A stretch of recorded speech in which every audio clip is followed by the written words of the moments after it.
Hello दोस्तों, आप सभी का स्वागत है आपके अपने YouTube चैनल देवरिया एजुकेशन पर। दोस्तों, जैसा कि आप जान रहे हैं कि आजकल हम कक्षा 12 का भौतिक विज्ञान पढ़ रहे हैं और भौतिक विज्ञान के अंतर्गत आज का हमारा जो टॉपिक है गोली दर्पण की वक्रता त्रिज्या r, गोली दर्पण की वक्रता त्रिज्या r तथा फोकस दूरी f में संबंध। आज हम पढ़ेंगे गोली दर्पण के लिए वक्रता त्रिज्या r तथा फोकस दूरी में संबंध। इसके पहले हम वक्रता त्रिज्या और गोली दर्पण की फोकस दूरी हम बता चुके हैं कि इसके पहले वाली वीडियो में। अगर उसको आप नहीं देखें तो जाकर आप प्लेलिस्ट में देख लीजिए। आइए हम अपने टॉपिक पर आते हैं। गोली दर्पण की वक्रता त्रिज्या और फोकस दूरी में हमको संबंध दिखाना है।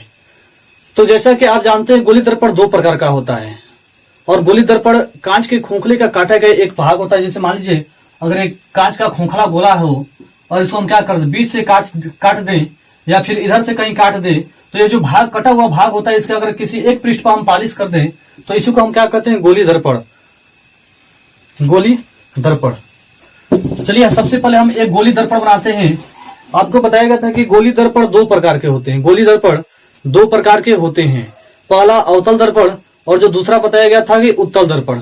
तो आइए हम इसको अवतल दर्पण के द्वारा समझते हैं। मान लीजिए कि एक अवतल दर्पण ले लिया हमने। इस अवतल दर्पण का नाम अवतल दर्पण जिसके उभरे हुए पृष्ठ पर पॉलिश तथा दबे हुए तल से प्रकाश का परावर्तन होता है। देखिए इसका नाम देते हैं M1 M2। इस दर्पण का जो नाम है M1 M2 है। देखिए इस दर्पण का नाम क्या है, M1 M2। आप जानते हैं जो दर्पण का मध्य बिंदु से दर्पण का जो बीच वाला भाग होता है उसे हम क्या करते हैं, दर्पण का ध्रुव, और उसे हम P से प्रदर्शित करते हैं।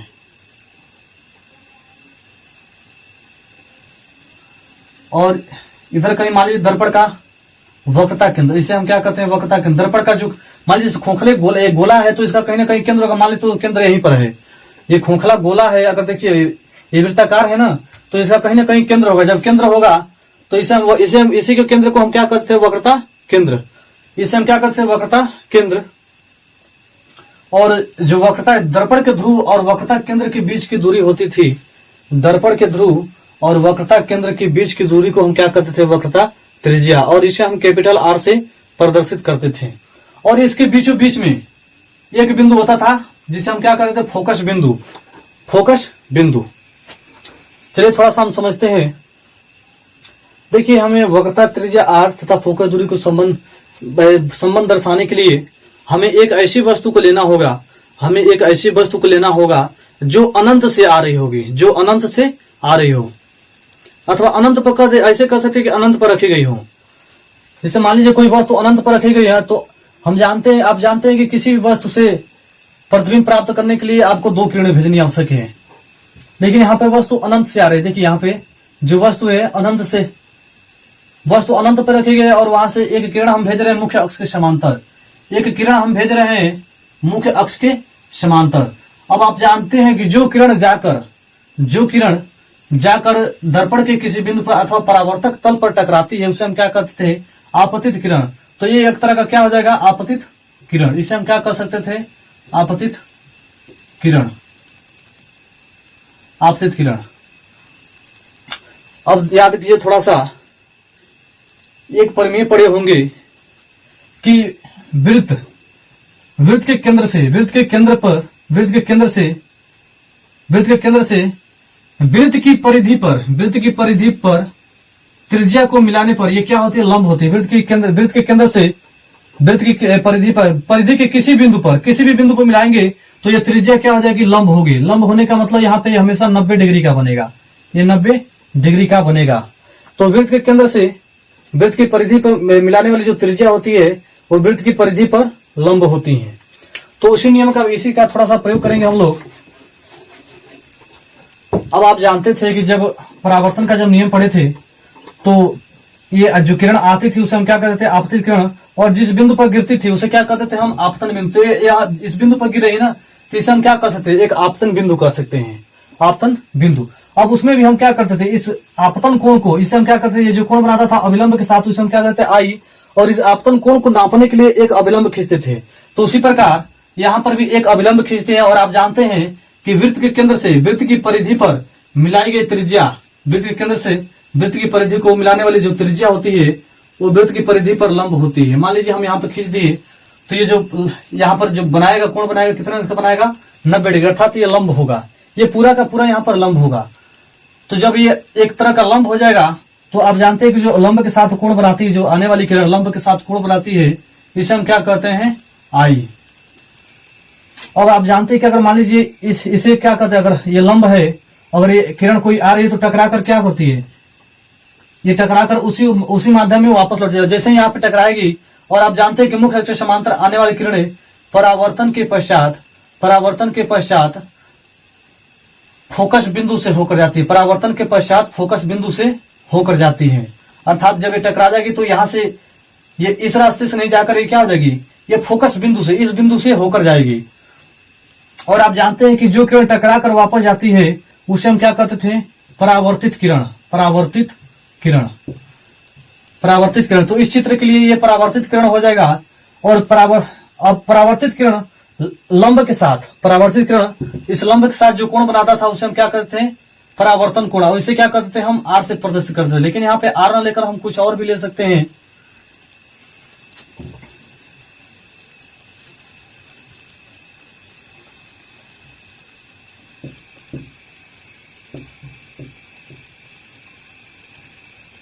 में संबंध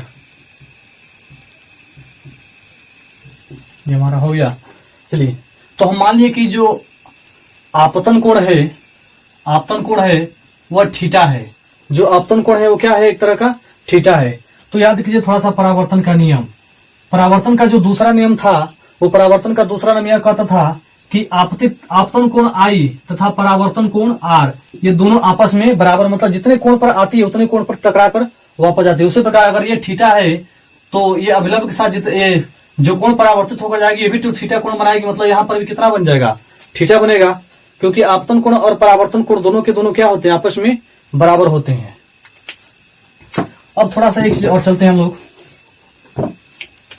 यहाँ पर देखिए, अब आप जानते हैं कि जब दो समांतर रेखाओं को कोई तीसरी रेखा प्रतिच्छेद करती है तो उसके जो ये एकांतर कोण होता है आपस में बराबर होता है। मतलब ये वाला कोण इसके बराबर होता है और ये वाला कोण इसके बराबर होता है।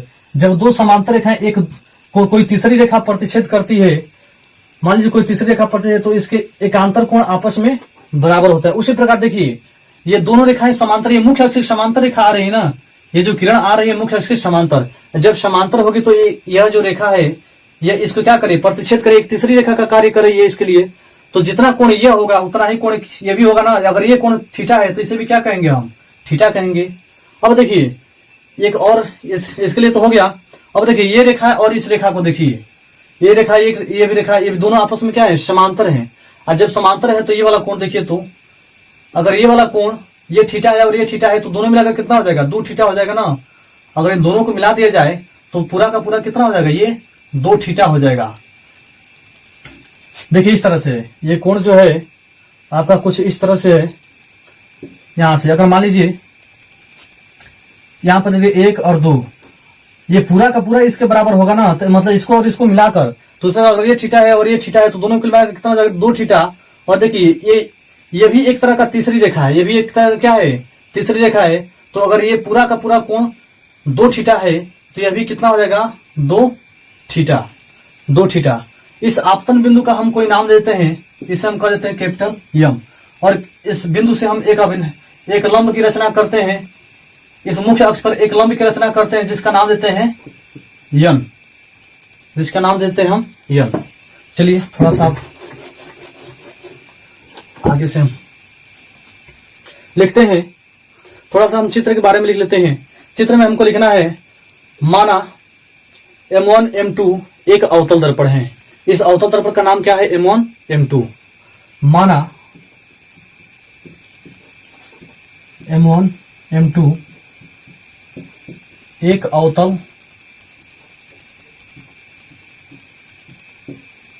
दर्पण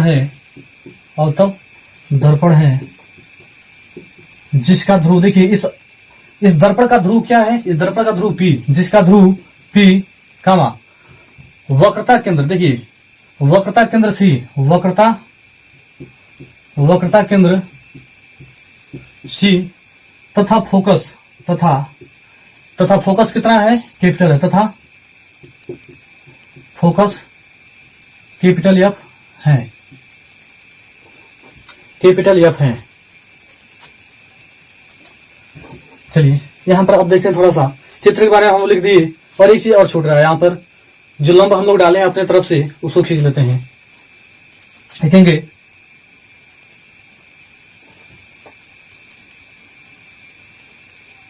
मुख्य अक्ष पर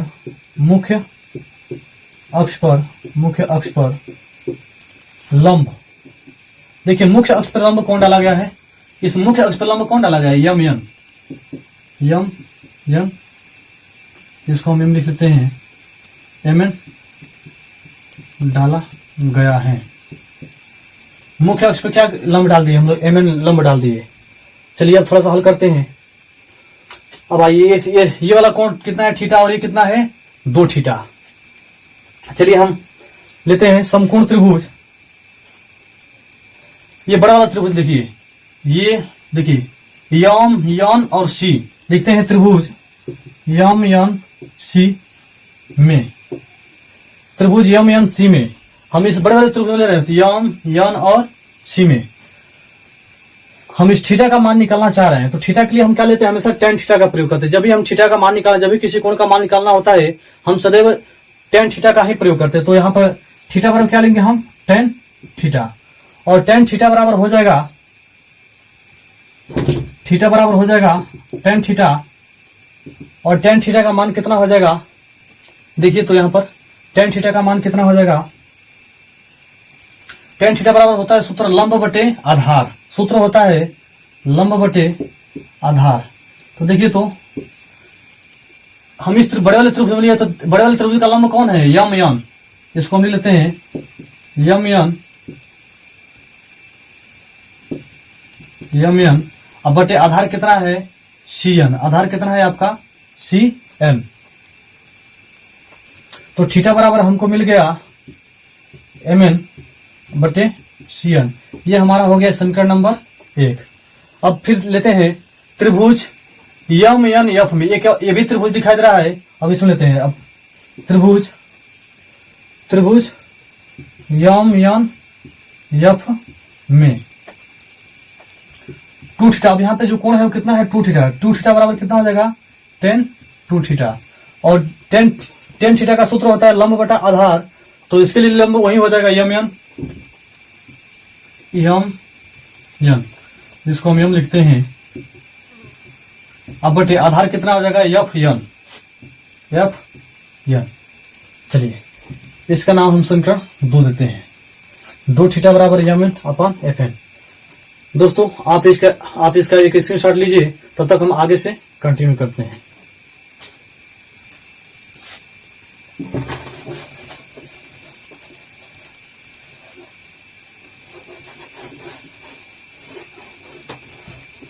चलिए तो थीटा बराबर मिल गया Cn upon mn upon Cn, और 2 थीटा बराबर मिल गया mn अपॉन।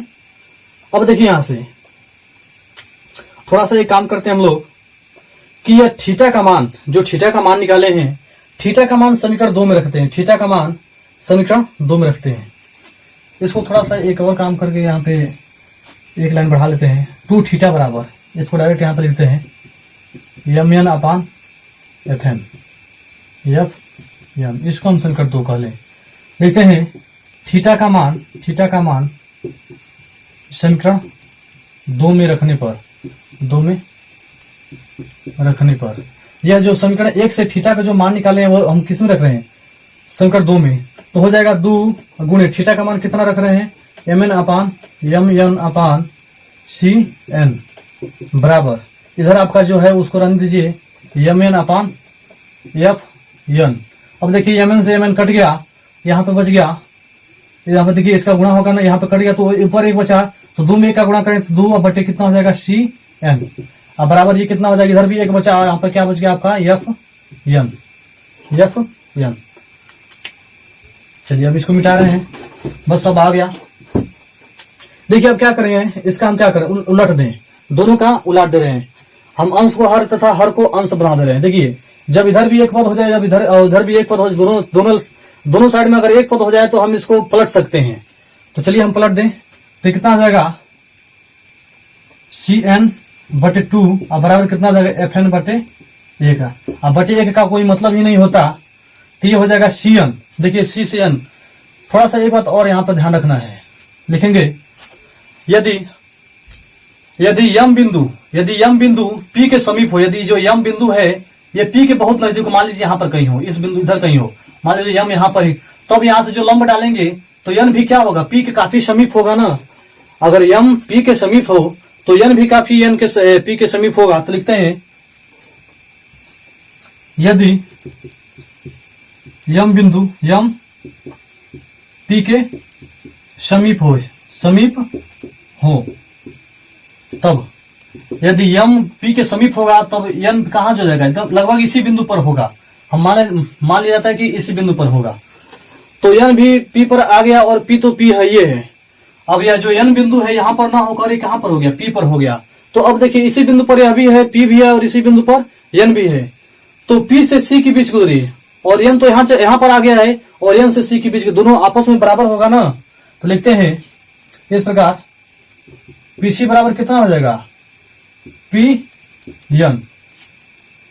NC। देखिए PC बराबर हो जाएगा आपका NC, मतलब P से लेकर C के बीच की दूरी और n से लेकर C के बीच, क्योंकि n तो इसी बिंदु पर आ चुका है, n से लेकर C के बीच के दोनों आपस में क्या होंगे, बराबर होंगे। और एक चीज और क्या होगा, देखिए यहाँ पे F से n तो यहाँ पर आ गया है, तो P से लेकर F के बीच की दूरी और n से लेकर F के बीच की दूरी दोनों क्या होंगे, बराबर होंगे। तो लिखते हैं P बराबर क्या हो जाएगा, F(n), मतलब यहाँ से यहाँ तक की बीच की दूरी और यहाँ से यहाँ तक की बीच की दूरी भी आपस में बराबर हो जाएगी। तो चलिए हम यहाँ पर रखते हैं मान। तो Cn को हम क्या लिख सकते हैं, Cn की जगह हम लिख सकते हैं, देखिए जो Cn को हम NC लिखा गया यहाँ पे, इसको हम लिखते हैं Cn, NC को हम Cn भी लिख सकते हैं। तो Cn को हम क्या लिख सकते हैं, PC, तो इसकी जगह हम लिखते हैं PC। अब बटे 2 तो ये है आपका, और Fn को हम क्या लिख सकते हैं, Fn। देखिए Fn को हम क्या लिख सकते हैं, PF। कोई दिक्कत, चलिए हम आगे बढ़ते हैं। अब देखिए P से C के बीच की जो दूरी होती है वो कितना होता है, उसे हम क्या करते हैं, कैपिटल R। अब बटे 2 तो आपका सूत्र है, और P से F के बीच की दूरी, P से F के बीच की दूरी, देखिए दर्पण के ध्रुव से फोकस के बीच की दूरी को हम क्या करते हैं, फोकस दूरी, और उसे मान F से प्रदर्शित करते हैं। अर्थात इसको हम लिख सकते हैं F=R/2। यही हमारा सूत्र मिल गया। अतः हम कह सकते हैं कि किसी गोलीय दर्पण की फोकस दूरी वक्रता त्रिज्या की आधी होती है। बटा 2 का मतलब, कहने का मतलब आधा। तो गोलीय दर्पण की फोकस दूरी वक्रता त्रिज्या की आधी होती है। तो ये हमारा वक्रता त्रिज्या तथा फोकस दूरी में संबंध रहा। उम्मीद करते हैं दोस्तों आज हम जो भी पढ़े हैं आपको समझ में आया होगा। दोस्तों अगर फिर भी कहीं आपको डाउट रह जाता हो तो आप कमेंट बॉक्स में लिख दीजिए, और आप ये बताइए कि कमेंट करके आप ये बताइए कि ये वीडियो आपको कैसा लगा, आपको जो बताया गया वो समझ में आया है कि नहीं। तब तक